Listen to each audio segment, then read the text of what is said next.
ভুটানি শীতবস্ত্রের বাজার আর ভুটিয়াদের সঙ্গে রাজধানীবাসীর দীর্ঘদিনের সম্পর্ক।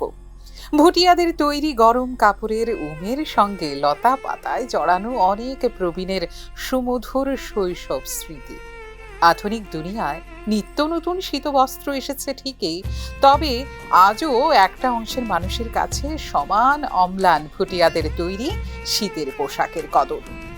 এবছর রাজধানীর বটতলায় বসেছে ভুটিয়াদের বাজার, চলছে তারই প্রস্তুতি। ভুটানি বাজারের এই প্রস্তুতির চিত্র উঠে এসেছে নিউজ নাও সংবাদ প্রতিনিধি সুমন সাহার ক্যামেরায়।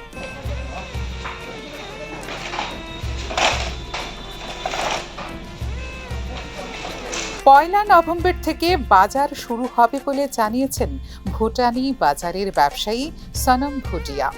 তার আশা, প্রতি বছরের মতোই এবারও জমে উঠবে ব্যবসা বাণিজ্য, তাদের বিমুখ করবে না আগরতলার মানুষ।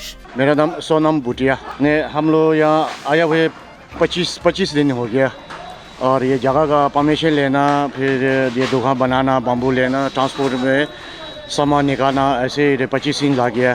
फिर हम ये दुकान स्टार्ट करेंगे नवंबर 1 तारीख से दुकान स्टार्ट होगा। রাজধানীর ঐতিহ্যবাহী ভুটানি বাজার এবার বসেছে বটতলার টিআরটিসি অফিস সংলগ্ন এলাকায়।